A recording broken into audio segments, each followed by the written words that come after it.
भूमिपुत्रों की मेहनत और इंद्रदेव की मेहरबानी से खुशहाली छाई हुई है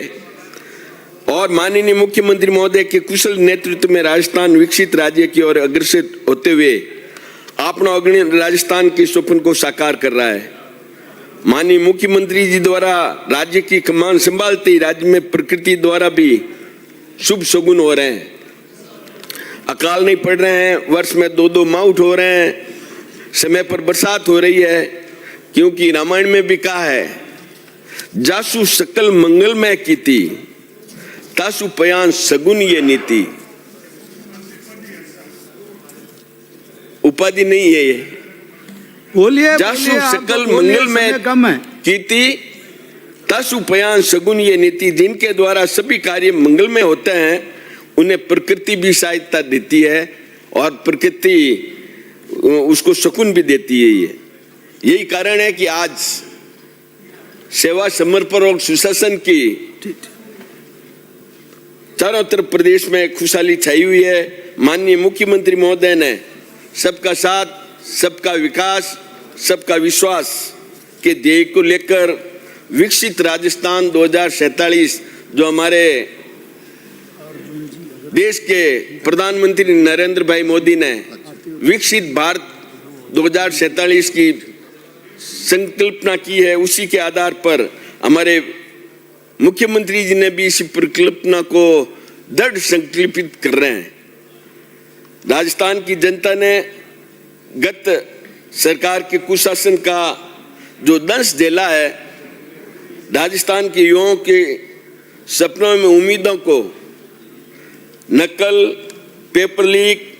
बेरोजगारी जैसी घटनाओं से जो आघात पहुंचाया था, उसमें उभरने से निसंदेह थोड़ा समय तो जरूर लगा है, लेकिन माननीय मुख्यमंत्री के नेतृत्व में अल्पकाल में ही प्रदेश में सकारात्मक परिणाम दिखाई देने लगे हैं और हमारे चुनाव के पहले हमारे शीर्ष प्रदेश नेतृत्व ने संकल्प पत्र जो तैयार किया था उसको पूरा करने के निर्णय को देखते हुए करीब 70% संकल्प पूरे किए हैं। इसके अलावा माननीय सभापति महोदय, विपक्ष के माननीय सदस्यों द्वारा प्रदेश की जनता में एक और भ्रम फैलाया जा रहा है और उसमें विकसित भारत जी राम जी केवल नाम परिवर्तन का विषय नहीं है। ये देश के ग्रामीण ढांचे को बुनियादी रूप से मजबूत करने और इस योजना का विस्तृत स्वरूप है। इसका उद्देश्य सिर्फ अकुशल मजदूरी प्रदान करना ना होकर ग्रामीण क्षेत्रों में लोगों को समान तथा स्वावलंबन प्रदान करना है। और मनरेगा में केवल 100 दिन का रोजगार दिया जाता था और वह भी केवल कच्चे कार्यों के लिए दिया जा रहा था, जबकि मुझे याद है कि कई वर्षों से हमारे जो गांवों में तालाब थे, पहले अकाल राज के माध्यम से उन पे काम होते थे, बाद में उन कामों पर नरेगा के माध्यम से भी काम हुए हैं, लेकिन जो उस तालाब या नाडी की जो पाल होती थी उसकी ऊंचाई में कोई फर्क नहीं आया और उस पे इतना पैसा खर्च हो चुका था कि शायद उस पैसे को उस नाडी को भर दिया जाए तो वो उसके बराबर हो जाती थी। लेकिन उन कच्चे कामों में जो या तो अपन ये समझ सकते हैं कि उनके हालात में गांव के नाडी तालाब मनरेगा में 1 सप्ताह तालाब में गड्ढा खोदा जाता था, वापस पाल पे डाला जाता, फिर वापस बारिश आती, पाल से तालाब में भर जाता और वो हमेशा उसी हाइट तक उसकी पाल रह जाती थी। लेकिन हमारे देश के प्रधानमंत्री आदरणीय नरेंद्र भाई मोदी ने इस मनरेगा का विकसित भारत जी राम जी का नाम देकर इसको परिसंपत्ति निर्माण करने के उद्देश्य से और उसमें उन्होंने विकसित भारत ग्रामीण रोजगार आजीविका मिशन गारंटी में रोजगार देने की संख्या को 100 से बढ़ाकर 125 दिन कर दिया और खेती के 20तम समय में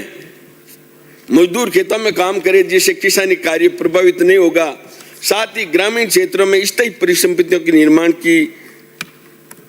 अत्यंत आवश्यकता है, वो पूरी होगी। मैं माननीय प्रधानमंत्री महोदय का धन्यवाद देना चाहूंगा कि उन्होंने बेसिक इंफ्रास्ट्रक्चर को बढ़ाने के लिए ध्यान दिया और इस योजना में स्थायी यानी पक्के निर्माण कार्यों को भी जोड़ा जाएगा। भ्रष्टाचार खत्म करने के लिए चाहे ड्रोन सर्वे हो, चाहे जियो टैगिंग हो, सैटेलाइट वॉचिंग हो और डीबीटी के माध्यम से पारदर्शी भुगतान उपयोगी साबित होगा। और यदि किसी कारणवश भुगतान में देरी होगी तो अतिरिक्त भुगतान या काम नहीं मिलने पर बेरोजगारी भत्ते का प्रावधान किया गया है। मैं सदन के माध्यम से हमारे प्रतिपक्ष के माननीय सदस्यों से निवेदन करूंगा कि माना सरकार की योजनाओं का विरोध करना आप अपना परम धर्म मानते हैं, लेकिन गरीबों के हित में, अंतिम पंक्ति में बैठे व्यक्ति के हित में माननीय प्रधानमंत्री महोदय द्वारा किए गए इस सकारात्मक नवाचार का प्रतिरोध कर अपने जनप्रतिनिधि होने का दायित्व के साथ विश्वासघात नहीं करें। यदि इसमें गरीबों मजदूरों के हितों में कुछ नया जोड़ा जाए जिससे गरीब श्रमिकों को अधिक लाभ हो तो अपने सुझाव जरूर दें, जिससे गरीबों का, श्रमिकों का भला होगा, गांवों का भला होगा, जनता का भला होगा और इस देश का भला होगा। माननीय अध्यक्ष महोदय, सभापति महोदय, माननीय राज्यपाल महोदय ने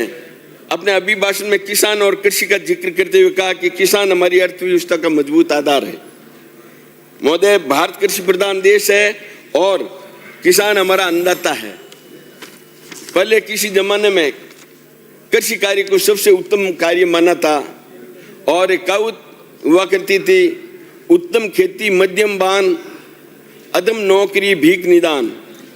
सबसे उत्तम कार्य खेती का था, बाद व्यापार और नौकरी को